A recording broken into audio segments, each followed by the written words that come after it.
le Mashiach ne viendra que si nous avons la paix entre nous. En effet, beaucoup de rabbinistes disent aujourd'hui qu'il y a très important une paix qui est à l'intérieur de nous, ça veut dire de façon personnelle, dans nos familles et dans nos keilot, l'un avec l'autre. Celui qui est défenseur de ce message-là, c'est Aharon HaKohen. Aharon HaKohen, il y en a qui disent pourquoi c'était lui qui a eu le mérite que les nuées soient grâce à lui. Vous savez, il y a ce qu'on appelle en paramédical, il y a la aura autour du corps. Et on sait très bien que la vidéo Kérillian, en 1946, c'était deux chercheurs juifs, un homme et sa femme, à Londres, qui ont développé qu'une photo, elle arrive à déceler la lumière qu'il y a autour du corps. Et ils ont remarqué que lorsque deux personnes s'aimaient, la lumière enveloppait l'une et l'autre et la lumière se dispersait. Alors que quand c'était deux personnes qui ne s'aimaient pas, eh bien la lumière était juste sur le corps de chaque personne et on ne voyait pas les deux. Donc ça veut dire qu'il y a une sorte de vapeur qui se fabrique de deux personnes qui s'aiment. Eh bien, on dit très bien qu'Aaron HaKohen, lui, il a fait de la paix dans le monde et comme il a fait de la paix dans le monde, eh bien, il a fait qu'autour de lui, il y a des nuées. C'est quoi ces nuées en vérité qu'il y avait dans le désert? C'était de la force, de l'amour qu'il y avait entre les Juifs. C'est ça qui protégeait. Maintenant, il est marqué que la paix, c'est quelque chose de très fort. C'est le Keli Machzik Bracha. Ça veut dire que vous pouvez avoir toute la bracha du monde.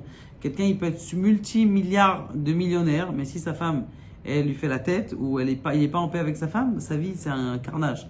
Pourquoi? Parce que la paix, c'est quelque chose de très important. Il y avait une fois un monsieur qui appelle le Rav Biderman et il lui dit: Rav, j'ai une histoire à vous raconter. Il lui dit: Bechavod, j'étais une fois à New York, dans une synagogue, et je vois un monsieur qui pleure. Je le connais, ce monsieur, c'est un monsieur qui était converti. Et il pleure. Je lui dis: qu'est-ce que t'as? Pourquoi tu pleures? Je dis: écoute, aujourd'hui c'est la bar mitzvah de mon fils. Et c'est la bar mitzvah de mon fils et j'ai divorcé de ma femme. Et malheureusement, elle ne veut pas m'entendre parler. Et j'ai de la peine que ma femme, elle ne me fait pas assister à la bar mitzvah.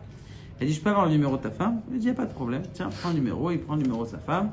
Il appelle sa femme, il dit: bonjour madame, écoutez, il y a votre ex-mari. C'est vrai, mais vous savez, il faut comprendre, c'est la bar mitzvah. Oh, pas du tout, il m'a fait trop souffrir, il lui raconte plein de choses. Je dis: écoutez, est-ce qu'on a la possibilité de prendre votre enfant, là c'est la bar mitzvah, la semaine prochaine, vous l'amenez, on prend l'enfant et on lui fait la bar mitzvah ici avec votre père, comme ça il est sa mère, tout ça. Et écoutez, non, je peux pas, j'ai pas envie. S'il vous plaît, faites un peu de paix comme ça. Bon, allez, d'accord. Ils font la paix, tout ça, verroulé. Et donc, celui il a vu pleurer l'autre, c'est lui qui organise le Shabbat avec le tchoulent. Vous savez ce que c'est le tchoulent? Tchoulent, c'est la dafina des Ashkenaz. Vous savez que le mot tchoulent, en vérité, c'est un mot français. Parce que chou, en vieux français, c'est la cuisson. Et lent, c'est la lente cuisson. Cuisson, tchoulent. Ouais, tchoulent, c'est très bon. Bien tard, c'est très bon. Tchoulent, Bekitsour, ça ressemble à la lobia des Sfaradim. Bekitsour, et donc il lui dit: tu fais le tchoulent. Ok, alors il va voir le gabay, il lui dit: écoute, monsieur le gabay, il dit: écoute, dans cette synagogue, il n'y a pas de tchoulent. Il dit: comment il n'y a pas de tchoulent? Il dit: il n'y a pas de tchoulent, ça salit, les gens ils font tomber par terre et tout ça, Bon. Ok, très bien. Maintenant, ce qui s'est passé, il va devoir un autre gabay. Et l'autre gabay dit: bon, écoutez, parce que c'est un guerre, c'est un converti, il faut aimer les convertis. Et allez, là, on ferme les yeux pour une fois, mais c'est tout. Très bien. Ce qui se passe, c'est qu'ils arrivent le Shabbat matin, ils font la fête, ils font la fête, ils montent à la Torah, verroulé, extraordinaire, magnifique. Et tout s'est bien passé, et bien sûr, la Saouda arrive. Maintenant, le gabay, il sent en plein milieu de la tefila que dans la synagogue, il y a une odeur de tchoulent. Il dit: mais attendez, il y a un tchoulent ici, comment c'est possible? Je comprends pas. Il va voir, il ouvre la cuisine, et comment vous osez, tata? Bon, les gens, ils ont préparé la Seouda, mais le Tchoulent, il ne sort pas. Il dit, vous ne sortez pas de Tchoulent.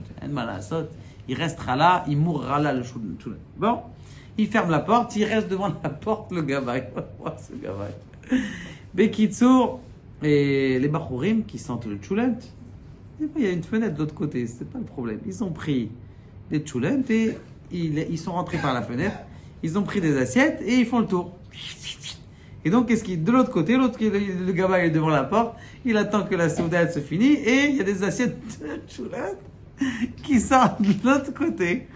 Bah, c'est bizarre, et l'autre, il sent que l'odeur, elle est encore plus grande.